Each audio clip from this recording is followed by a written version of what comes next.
মাল পৌরসভার কাউন্সিলর অজয় লোহারের প্রতি জাত তুলে কটূক্তি করার বিরুদ্ধে প্রশাসন ও পুলিশ এখনো পর্যন্ত কোনো ব্যবস্থা নেয়নি। এই অভিযোগে অল আদিবাসী ইউনাইটেড অ্যাসোসিয়েশন নামের এক অরাজনৈতিক সংগঠনের ব্যানারে কয়েকটি আদিবাসী সংগঠন মালবাজার শহরে আইএনটিটিউসির জেলা সভাপতি রাজেশ লাকড়া ওরফে টাইগার ও নেহা দাস নামের এক মহিলার পুষ্পোত্তলিকা জ্বালিয়ে বিক্ষোভ প্রদর্শন করেন এবং মহকুমা শাসকের দপ্তরে স্মারকলিপি জমা দেন। এদিন দুপুর 1টা নাগাদ মালবাজার বাসস্ট্যান্ড সংলগ্ন এলাকা থেকে অল আদিবাসী ইউনাইটেড অ্যাসোসিয়েশনের ব্যানারে কয়েকশো আদিবাসী মানুষ নেহা দাস ও রাজেশ লাকড়ার পুষ্পোত্তলিকা নিয়ে মিছিল শুরু করে জাতীয় সড়ক ধরে ক্যালটেক্স মোড় পর্যন্ত যায়। সেখান থেকে ফিরে মাল মহকুমা শাসকের দপ্তরের সামনে জাতীয় সড়কে 2 পুষ্পোত্তলিকা জ্বালিয়ে বিক্ষোভ দেখায়। পরে মহকুমা শাসকের অনুপস্থিতিতে ডিএমডিসি রবীন্দ্রনাথ সরকারের সাথে দেখা করে অবিলম্বে ব্যবস্থা নেওয়ার দাবিতে স্মারকলিপি জমা দেন। সংগঠনের নেতা চন্দন লোহারা বলেন, গত 21শে নভেম্বর মাল পৌরসভা চত্বরে আদিবাসী কাউন্সিলর অজয় লোহারের প্রতি নেহা দাস নামের এক মহিলা জাতিগত অশালীন শব্দ প্রয়োগ করে কটূক্তি করেন। পরে অজয় লোহারের বাবা গঙ্গা লোহার গত 22শে নভেম্বর মাল থানায় নেহা দাস ও কয়েকজনের নামে অভিযোগ করেন। এখনো পর্যন্ত প্রশাসন কোনো ব্যবস্থা নেয়নি। এই ঘটনায় আমরা আদিবাসী সমাজ অত্যন্ত মর্মাহত ও দুঃখিত। অবিলম্বে ব্যবস্থা না নেওয়া হলে আমরা বৃহত্তর আন্দোলনে সামিল হব। যেখানে দেশের রাষ্ট্রপতি একজন আদিবাসী মহিলা, সেখানে আদিবাসীদের প্রতি এই কটূক্তি মেনে নেওয়া যায় না। অবিলম্বে ব্যবস্থা নিতে হবে। উল্লেখ্য, মাল পৌরসভা চত্বরে নেহা দাস অজয় লোহারের প্রতি অশালীন শব্দ ব্যবহার করার পর ভুল বুঝতে পেরে প্রকাশ্যে আদিবাসী সমাজের কাছে ক্ষমা চেয়ে নেন। নেহা দাসের ক্ষমা চাওয়ার পর আইএনটিটিউসির জেলা সভাপতি সাংবাদিকদের মুখোমুখি হয়ে জানান, যখন কেউ প্রকাশ্যে ভুলের জন্য ক্ষমা চেয়েছেন তখন তাকে ক্ষমা করে দেওয়া উচিত। এটাই মানুষের কর্তব্য। এ নিয়ে বাড়াবাড়ি করা অনুচিত। রাজেশ লাকড়ার এই মন্তব্যে আদিবাসীদের অনেকে ক্ষুব্ধ। আজ বিক্ষোভে তা প্রকাশ পায়। বিক্ষোভকারীদের অনেকে জানান, আদিবাসীদের প্রতি কটূক্তি করা দণ্ডনীয় অপরাধ। সেক্ষেত্রে প্রশাসন ব্যবস্থা নেবে। রাজেশ লাকড়া ক্ষমা করার কে? এজন্য আজ তার পুষ্পোত্তলিকা জ্বালানো হয়। আরও উল্লেখ্য, এদিন বিক্ষোভে যেমন উপস্থিত ছিলেন তৃণমূল কংগ্রেসের পঞ্চায়েত সমিতির সদস্য অগাস্টাস কেরকেট্টা, তেমনই ছিলেন গত বিধানসভার বিজেপি প্রার্থী মহেশ বাগে। এ নিয়ে মন্তব্য করতে গিয়ে তৃণমূল কংগ্রেস শ্রমিক নেতা রাজেশ লাকড়া বলেন, আজকের ঘটনা আরএসএস এর এজেন্ডার বহিঃপ্রকাশ। যেখানে ওদের নেতা শুভেন্দু অধিকারী বলেছে ডিসেম্বরে কিছু হবে, এটাই সেরকম। যেখানে নেহা দাস ভুল বুঝতে পেরে আদালতে সারেন্ডার করে জামিন নিয়েছে, সেখানে আইনের ওপর আস্থা রাখাই উচিত। পুলিন গোলদার, অগাস্টাস কেরকেট্টা, অজয় লোহার আরএসএস এর এজেন্ট। আমার পাশে রয়েছে অস্কার ওরাও। ওর ওপর পুলিন গোলদার ও অজয় লোহার নিয়মিত অশ্রাব্য ভাষায় গালাগাল করে মারধর করেছে। ছেলেটা মাল থানায় গত 29শে নভেম্বর এজাহার করেছে। তার পক্ষে কেউ নেই কেন? এসব শান্ত পরিবেশকে অশান্ত করার চক্রান্ত ও আরএসএস এর প্রয়াস। এ নিয়ে জেলা তৃণমূল কংগ্রেস সভানেত্রী মহুয়া গোপ বলেন, আজকের ঘটনায় তৃণমূলের কেউ ছিল কিনা তা দেখা হচ্ছে। मालबाजार থেকে रिपोर्ट 400 टाइम्स अर्पिता मैत्र। सबको जोहार। आज हमारा आदिवासी समाज काफी दुखी है। आज हम लोग ऑल इंडिया ऑल यूनाइटेड आदिवासी संगठन की ओर से हमले बीते 28 तारीख को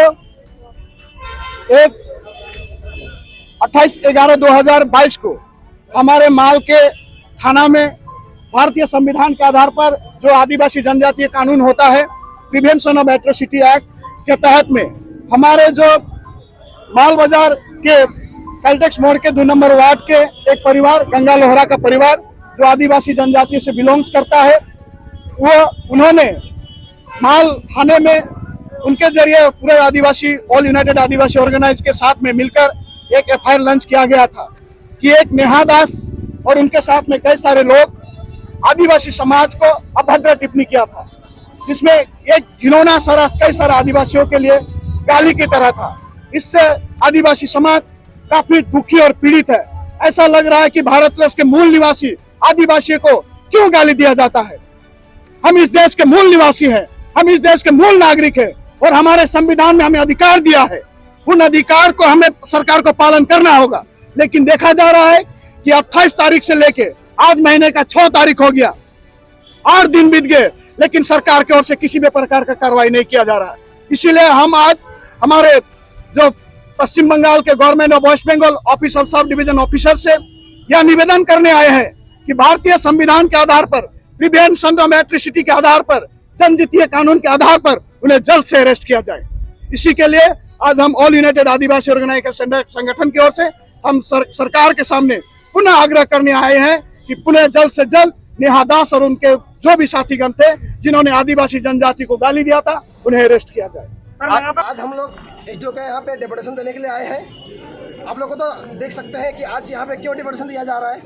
तो हम कहना चाहते हैं कि आज पूरा पश्चिम बंगाल हम लोग का जो डुवर्स क्षेत्र में एक अच्छा काम करे बोल के आज यहाँ पे दो मंत्री, ठीक है, एक मंत्री हम लोग का माल बाजार से है, लेकिन वो आज आदिवासी को जब गाली दिया गया एक शब्द नहीं कहता है। क्यों नहीं कहता है? वो किसका हाथ में बिको गया है? क्यों ऐसा कारण है जो एक शब्द नहीं कहता है? हम उसको भी जवाब चाहिए। ऐसे मंत्री को हम लोग बहिष्कार करते हैं जो हम लोग आदिवासी के लिए कोई बात ना करे, कुछ ना कहे। क्यों उसको तो बोलना चाहिए कि आदिवासी को लेकर आप क्यों गाली किया, बोलना चाहिए कि नहीं चाहिए? आप लोग क्या कहते हैं मीडिया के माध्यम से? हम चाहते हैं कि उनको माफी मांगना चाहिए कि आदिवासी समाज को लेके आज तक एक शब्द नहीं कहा, उसे माफी मांगना चाहिए आदिवासी के साथ में। सर आज ये डेपुटेशन के दौरान कितने संगठन यहाँ पे उपस्थित हैं? यहाँ मोटामोटी 7 से 8 संगठन हम लोग यहाँ जुड़े हुए हैं। देखिए, यहाँ जितना उपस्थित है सबको मालूम हो चुका है कि निन्नी दास जो अभद्र हम लोग आदिवासी समाज को गाली दिया है, उसी के विरोध में आज हम लोग यहाँ पर डेपुटेशन दिए हैं। और हम लोग सर से भी आवेदन किया है कि जल्द से जल्द इसका कार्रवाई किया जाए, अन्यथा इसका फिर बड़ा एक रूप लिया जाएगा जो कि शायद आदिवासी समाज को संभालने के लिए प्रशासन को कमी पड़ेगा। तो यही हम लोग का कहना है कि जल्द से जल्द जो भी होता है, आदिवासी समाज के ऊपर ऐसा अड़चन बहुत लगाया जाता है, उसके बाद भी किसी को नजर नहीं आता है, लेकिन जब चुनाव आता है तो हम लोग आदिवासी सबसे भाई भाई हो जाता है। लेकिन आज बहुत कम ही ऐसा जाति है जो आज हम लोग का समर्थन में आया है और बाकी सब घर में सोए हुए हैं। तो इसका भी परिस्थिति हम समय आने पर जरूर दिखाएंगे। लेकिन आज दुख के साथ कहना पड़ता है कि आज हमारा जो अपना दादा भाई है, जैसे कि आप अभी नाम ले रहे थे राजेश लागड़ा ने आज क्या किया है? आज वो कौन होता है क्षमा मांगने वाला? हम उसको इसलिए धिक्कार जलाते हैं, आज उनका पुतला भी हम फूके हैं। और उसके साथ मैं तो ये भी कहना चाहूँगा, बड़ी दुख की बात है, आज हम यही सभी है, सभी किसी न किसी संगठन से, पार्टी से जुड़े हुए हैं, फिर भी कहीं ना कहीं मैं सर्वश्रेष्ठ मानता हूँ हमारा ट्राइबल मिनिस्टर को। आज अगर ट्राइबल मिनिस्टर भी एक शब्द अगर हमारा समाज को बोला होता, अगर उसका कार्यकर्ता होने के नाते, तो भी शायद हमारा आदिवासी समाज उसको क्षमा करता। लेकिन आज वो भी चुप है, ये हम लोग के लिए सबसे बड़ी दुख की बात है। और ऐसा अगर चला तो हम उनका धिक्कार जनाते हैं। धन्यवाद। मैं महेश बागे, आदिवासी एकता विकास मंच से। हम लोग का इसमें अभी आज जो डेपुटेशन हम लोग को इसलिए दे रहे हैं, हम लोग, मैं अगस्तुस करगटा, आज डेपुटेशन हम लोग इसीलिए दे रहा है क्योंकि ये डेपुटेशन हम लोग को देने के लिए मजबूर किया गया। इसलिए किया गया जो हम लोग इस 21 तारीख की घटना में लेकर 28 तारीख हम लोग एक थाना में कंप्लेन किया है, एट्रोसिटी एक्ट में हम लोग एक किया है।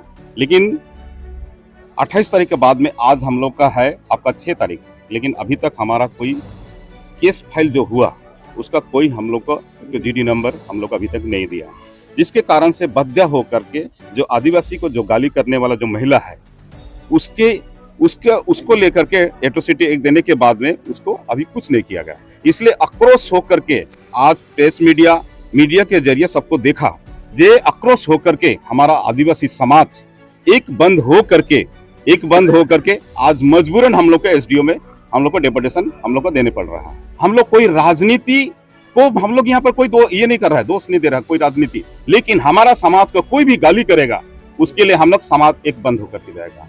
आज हमारा समाज में गाली करने वाला हमारा राष्ट्रपति है, उसको भी अखिलेश गिरी हम लोग को उसको भी धिक्कार हम लोग जनाता है। हमारा क्या है, जो एक आदिवासी हासदा उसको भी गाली किया गया, शुभेंदु गाली किया, उसको भी हम लोग धिक्कार जनाता है। उसके बाद में हमारे यहाँ पर जगह जगह में आदिवासी को गाली किया जा रहा है, आदिवासी का शोषण किया जा रहा है, उसको भी हम लोग प्रतिवाद जनाता है।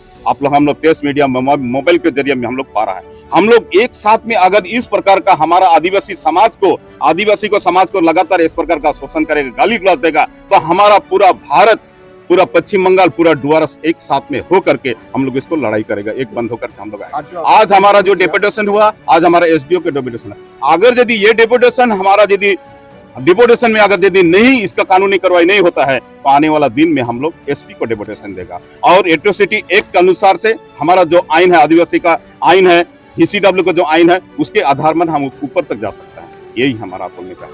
राजेश लाकड़ा विरुद्ध দেখেন রাজেশ লাকড়া হচ্ছে আমাদের একটা আদিবাসী কিন্তু হচ্ছে আমাদের রাজেশ লাকড়ার সাথে এই যে হচ্ছে যে এক আদিবাসী মহিলাকে আদিবাসীকে গালি দিচ্ছে, কিন্তু আমাদের আদিবাসী ওখানে একটা মহিলা যেটা হচ্ছে আজেল আর মা ইনজুর্ড হয়েছে ওখানে না গিয়ে উনার বাড়িতে কেন গেল, আর উনি ক্ষমা দেওয়ার উনি কে?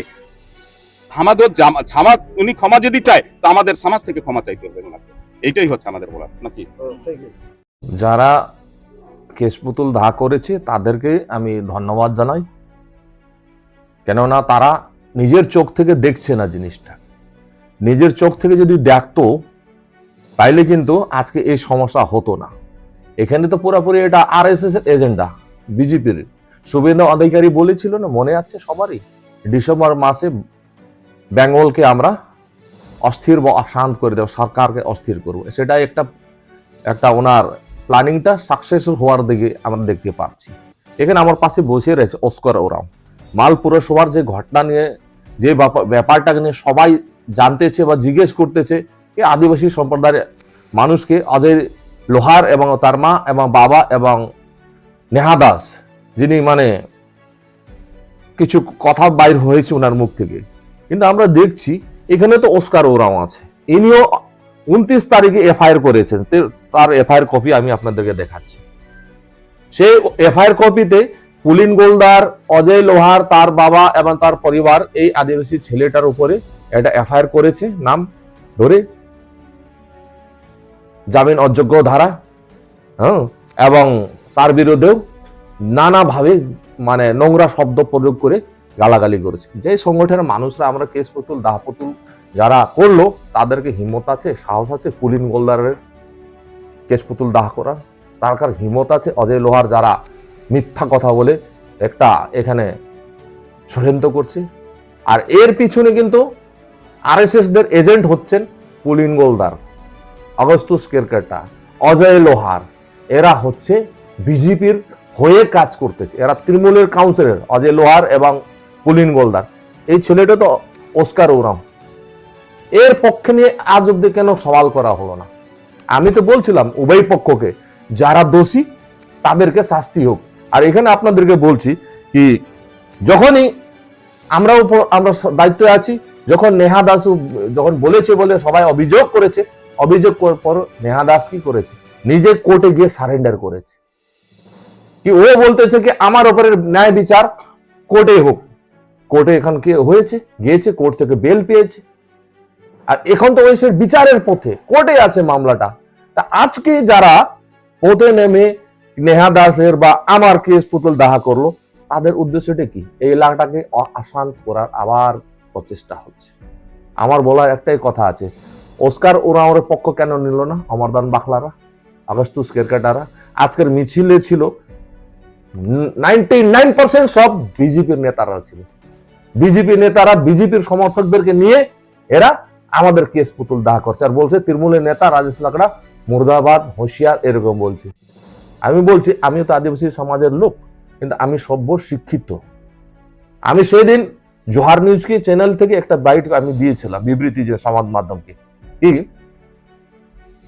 যে মহিলাটা অভদ্র মানে কথাবার্তা বলছিল, সেই মহিলাটা ক্ষমা চেয়ে নিয়েছে। আমিও তো তার সমাজে থাকি, আমি ভারতীয় মূল নিবাসী আদিবাসী বিকাশ পরিষদ অধ্যক্ষ হয়ে আমি বললাম যখন উনি ক্ষমা চেয়েছেন ক্ষমা দেওয়া উচিত, সেখানে ক্ষমা ওনাদেরকে দেওয়া হয়েছিল। তার সত্ত্বেও ওই ভদ্র মহিলা আবার কোর্টে গিয়ে সারেন্ডার করেছে। এখন তো আমার তো বিচার করা তো আমার হাতে নাই। এবার যারা আজকে কেশ পুতুল দাহ করলো তারা তাদের হাতেও বিচারের কেউ মানে প্রক্রিয়া ওদের হাতে নাই। কোর্ট আছে, কোর্টে মামলা চলছে, কোর্টে পরিষ্কার হয়ে যাবে কে দোষী কে অদোষী।